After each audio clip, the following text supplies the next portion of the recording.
I find that the only way sometimes to address the dark is to just be as dark. Yeah. And I find, unfortunately, most times when dark addresses dark, things are just more effective. Like, we get the results.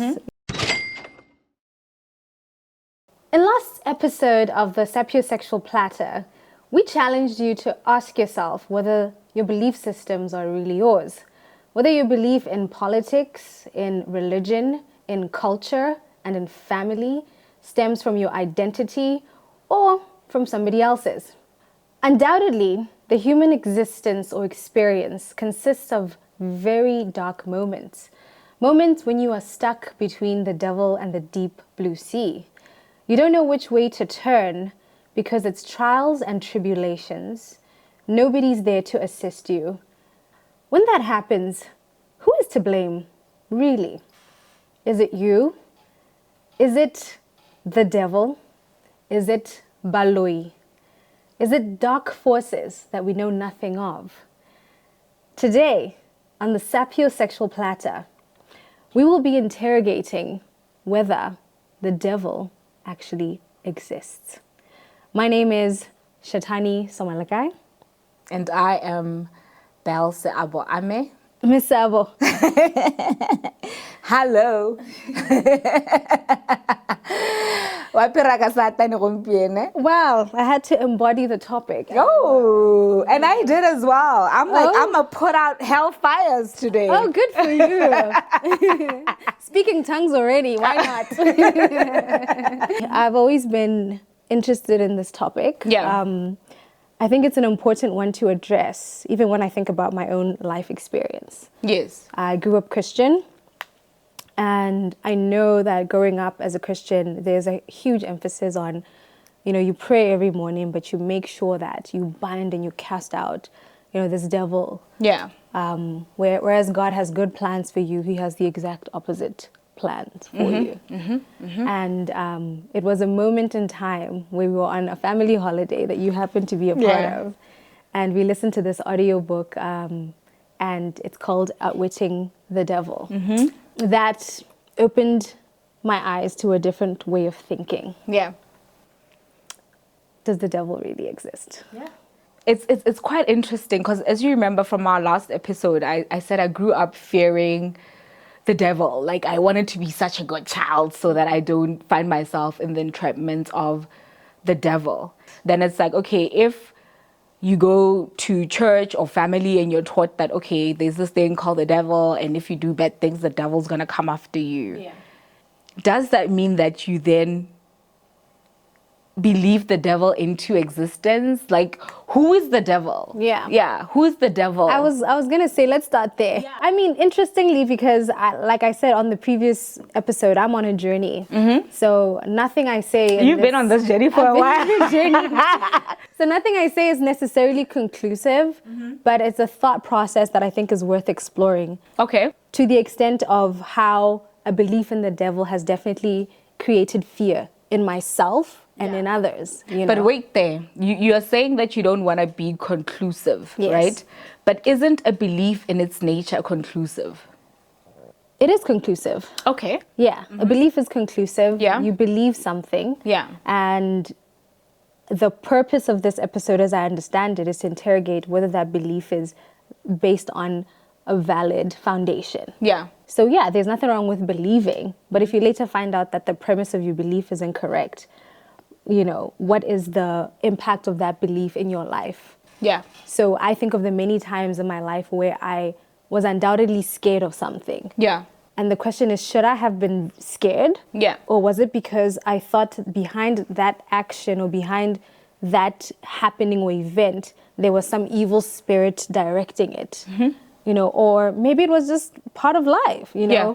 And I'm like, I think your perception in that moment impacts how you experience something. Yeah. And how you later on move through life. If you believe the volcanic eruption was simply a scientific experience or a scientific happening, and say somebody you loved died, I think you're able to let it go easily because you're like, oh, well, wrong place, wrong time. Yeah.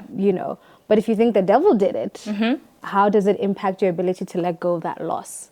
You see, so I think it's worth interrogating, because I think there's moments in my life where I look back and I think, was that the devil, or was just that life? Yeah. And had I seen it as just life at the moment, maybe I wouldn't have spent 6 months wallowing over. Interesting. So how do you then explain like certain mystical experiences that are dark in their nature when you have supernatural experiences that you can't put logic to, where you are in a church and you see somebody crawling like a snake and moving at a speed that is not humane? How do you then explain such supernatural mystical experiences? Like, what is that? Yeah.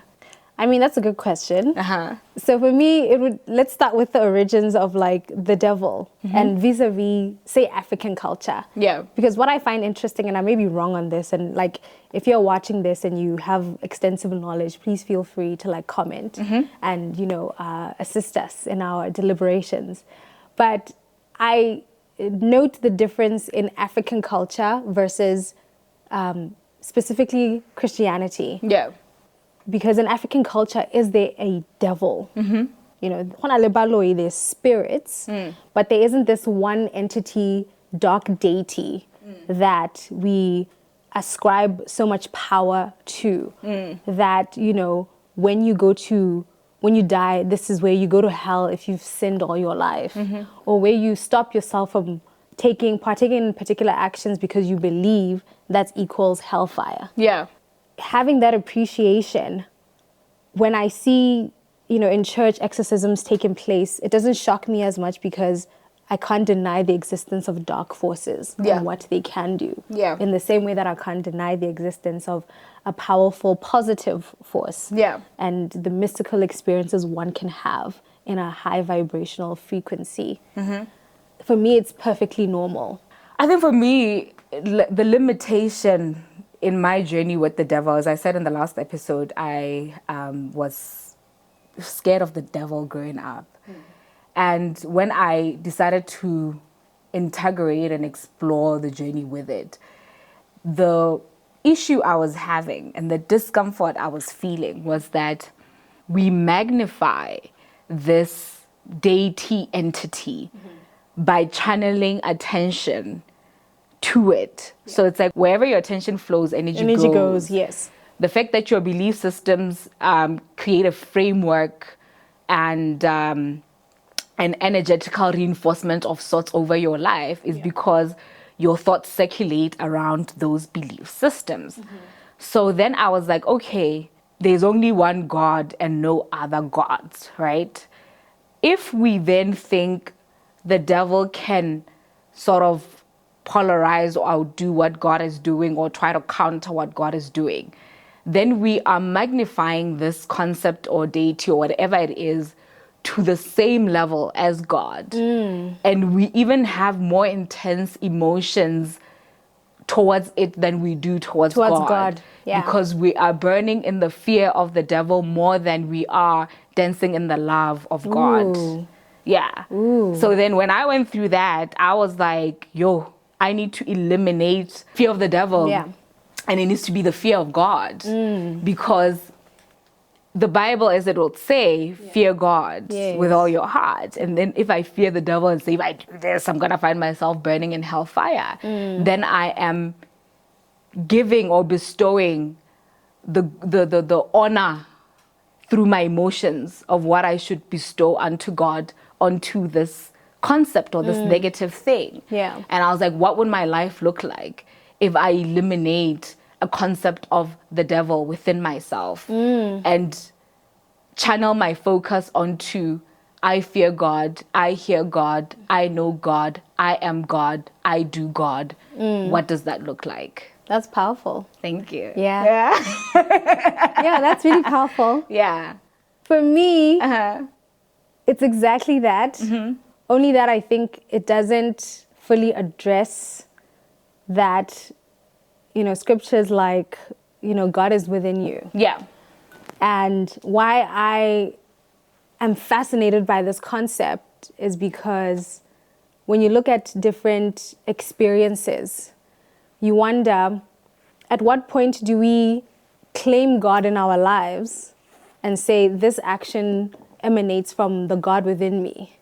And then there's a point where we then detach when it's now perceived as dark or evil. Yeah. That's not me. Yeah. And it gets saying. Yeah. And I guess that's what exorcism is. There's these spirits that have come upon you and you're behaving out of your character. Yeah. And I'm like, is it out of your character? Really? Yeah. My profession as an attorney doesn't allow me to deny the dark in people. Yeah. Because I have enough cases and deal with enough cases where, I mean, this is like the fifth time this person is doing this. Are we really gonna say that this person is possessed, or that's just the character that this person has assumed and that is who they are? Yeah. I think in navigating it that way and like really exploring accountability of our dark sides as humanity, as human beings, as spirit having a human experience. When I then went through my personal journey and investigated and integrated it, I got to a standstill where I was like, okay, if I say there's only God and nothing else, yes, how do I explain the polarity of life? Yes. How do I explain the day and night of life, the light and dark of life, the sun and moon of life, the masculine and feminine of life? Everything seems to exist in polarity and duality. Yes. And in as much as there's one God, there's this aspect. And if there's one God and God is light, all knowing, all great, there's this aspect that we experience and we say, oh, it's the devil. Yeah. And if I walk the journey and I say, it's quite disempowering to flow my attention and energy and my belief into this concept, so therefore I eliminate and I direct it to God. How then do I explain the polarity of it all? Yes, how do you? Yeah. And then it was like, okay, could possibly humanity project that inadequacy to wrap their minds around the fact that God can have a dark side? Yeah. And because they, in their minds, can't wrap their heads around how God can possibly have a dark side, they have to then create a persona and call it, project anything dark they experience of life or of God to that thing. Yeah. And then I was like, that's opening a whole lot of can of worms. Well, let's open the Pandora's box, because for me, it's not being able to answer certain questions. So growing up, why is there so much poverty in the world? You know, why are there so many wars? You know, and it's like, for some reason, when it's a war, when it's mass poverty, nobody wants to take accountability for the fact that, well, we created that and we can therefore actually reverse it. Yeah. It's easier to say, this God that you believe in surely is not powerful enough because he's allowed wars. And it's like, but the wars were created by people. Yeah. You know, by us. When you believe in God, the idea is that God controls everything, God can do everything. Yeah. So the question for a lot of people would be like, oh my God, if God can control and do everything, how does God allow such negativity to take place? How does God allow for war to break out? How does God allow for people to die of a natural disaster? You know, like... Well, because God's given us free will. Yeah, and that's the whole concept of any religion. Yeah. Almost. Yeah. Or the one that created the concept of the devil itself is, well, I choose you, you know, or rather you choose God. You know, you can't be a Christian unless you've made the independent decision to say, I believe in this. Yeah. And so there's free will. There's who you are before being saved and who you are post. But you can't deny the impact of your actions prior to, you know, your awakening. Yeah. You know, If you stole before you awakened, Yeah. you stole. You're going to jail, fam. Like, that's just the consequence of theft. Perhaps, like you're saying, we are not able to fully empower ourselves. Yeah. And we're taking away a huge amount of our power by ascribing negativity to a dark entity instead of honing in and accepting that as humans, we're both inherently positive and negative. As humans, we carry both light and dark, and that's just the reality of it. So what would you say is the effect of not having the ability to embrace our dark? Like, what does it do to us as humanity on an individual level and on a collective consciousness level? I think the result of it on an individual level is creating doormats, creating people who don't have an ability to self-advocate.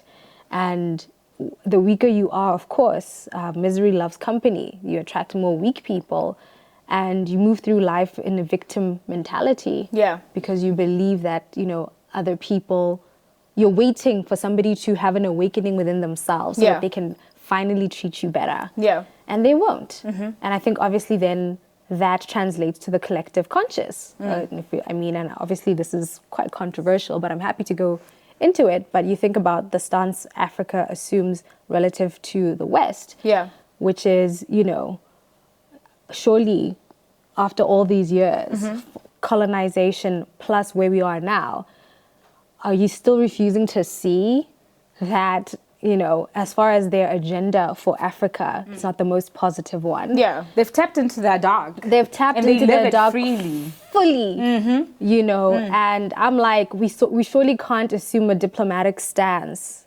I'm not saying let's go to war, but I'm saying we need to be a little bit more deliberate about how we address African issues, and we need to change our posture from a posture of, we're not talking with somebody who is on my side and wants to see me flourish to my fullest potential.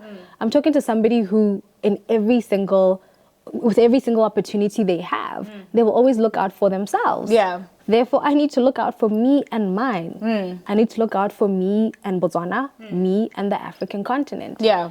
I think for me, when I look at what you're saying and looking at the impact of the whole concept of projecting our dark side to another force and to a possession than accountability of our own doing. So I realized that in the years where I was trying to really live in a one-dimensional version of myself, which was considered to be light by my society, there was so much creativity in that side to me, in the darkness. Yes.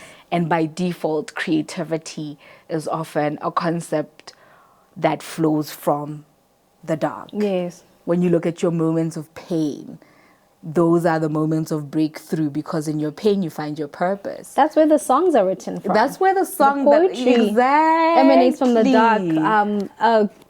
Of our writer, Florence Shovel Shin, says, how long must you sit in the dark? Well, until you can see in the dark. So it was just that, realizing that you would create an ego of yourself, and these are all the concepts that society tells you are favorable about you. And then any aspects when you act out of the darkness of you, you project them to the devil. Something got into me. Yeah. And then you reject all these sides of yourselves that are obviously in your domestication rejected by society. And those aspects actually have a potency about you, have a creativity about you. And then you're unable to permeate levels and ascend yourself into levels of creativity that can actualize your purpose. For sure. And then you have to go back, and when I went back and started integrating my dark side, my devil, if we should say that, I then had to do what you call a lot of shadow work. So I had to sit down and say every single thing that I reject about a person, if I have a conflict with that person and I judge them for the nature of how they are being, then that aspect is an aspect that is maybe hidden in me that I'm not allowing myself to express, and I'm maybe envious of a person expressing it so freely. Yes. Just parts of myself that are in the shadows of my being, and then now having to pull those aspects. And when I pull those aspects, I was like, I don't have a healthy emotional interaction with myself because I put myself through moments of these low vibrations where I feel fear, guilt, shame, because obviously I'm fearing the devil. And now when I'm like, let me eliminate all of these and integrate myself, and integrate my shadow and become more whole, have my yin and yang assimilated, that exposed me to something that I didn't expect. Which is? Creativity of the highest form, my own innate intelligence. Because if I reject those aspects of myself, those came as a part of me. So if I reject them, I'm rejecting myself. So then how can I fully ever be myself if I reject myself? Because that is me. Just talking about shadow work, because I think it's something, it may be a lot of people's first time even really hearing about the concept of shadow work. And as you were talking about integration, I just noted that most of the successful people that we know, whether we like to believe it or not, are highly integrated beings. And we respect them because they're able to actually tap into the dark. So whether it's the dictators, whether it's like a Kanye West, because I think he's the best example that I can think of right now, is somebody who is deeply integrated, whether we like it or not. Accepts both of who he is. And when you just think about the people that are viral, the virality element is that a Candace Owen will come and say something. And, well, I said it. So what? You know, and it's her boldness in saying something that you're probably thinking. Because it's the fact that you're viral that shows everybody else, or is an indication that, wait a second, that's what everybody else is thinking. So why is nobody else saying it? You know? So, let's interrogate shadow work and I suppose share a bit of, because you talked about, you know, embracing your dark. What is your dark? Well, my dark is that I am highly competitive. And I think also the dark of my memory. So I like to be pure. I like to be kind to people. But if you're to find yourself on the wrong tracks of my being, it's noted. You know that. It's noted and it's going to be expressed one way or the other. Like, and I think it comes from years of being a doormat. Because when I lived my years as a doormat, very accepting of other people defining reality for me and belief systems for me. When I came out of it, I didn't like the feeling of having been a victim in my life for so long. And I was like, I have to live freely. And if we are believers, and the Bible would say, do not judge. It starts with yourself. Do not judge yourself for what you feel, what you think. Wow. Yeah, because that's another episode. Do not judge, therefore do not judge yourself. Exactly. So once I got into that, it's like, if I don't like nonsense, I don't like nonsense. I don't need to be friendly or to articulate it in a way that nurses your ego. If I don't like something, I don't like it. I'm setting a boundary and I'm stating it. And I employ both the forces in me of light and dark to actualize what I'm here to actualize for the greater good of humanity. That's beautiful. And I love the stance you've assumed because it's very similar to mine. And I think hence the synergy. Hence the synergy, which, well, you might be looking at this and going, those egotistical women, whatever. However, for me, it's, well, we're executing this. And believe it or not, execution requires darkness. It requires, you know, which is my dark, you know, a deep level of control. This is why I assume so many leadership positions, because I just think, well, who's going to do it? And I am the perfect person to do it. You really are. you really are. Because I think not for myself, I think for everybody. I think ahead. And so that's part of a dark that I've had to embrace, that I went through life knowing of myself as a child, but then it being watered down by experiences in high school where people reject that darkness because they perceive you as a Miss Goody Two-Shoes or, you know, a know-it-all or whatever. It's like, well, at the end of the day, guys, this country needs to be run by somebody who understands what they're doing. You know? And I'm like, would you rather be led by somebody who's trying to please everybody or somebody who has clarity of thought?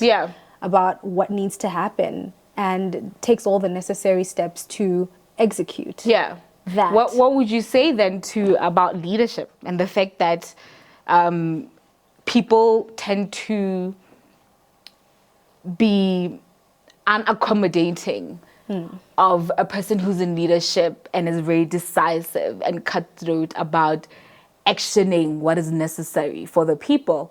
And when you take, for example, Paul Kagame of Rwanda, he had to employ some darkness and cutthroatness to ensure that things are elevated from where they were in Rwanda in 1994 to where they are. And he's done a beautiful job for over 20 years now. Yes, I actually traveled to Rwanda recently and I can attest to, you know, it's what they say on paper is actually what is on the ground. It's unbelievable. It's beautiful. What they've done in Rwanda. Yeah. In a span of 30 years. Because it's 30 years this year, 1994 till, since the genocide. Yeah.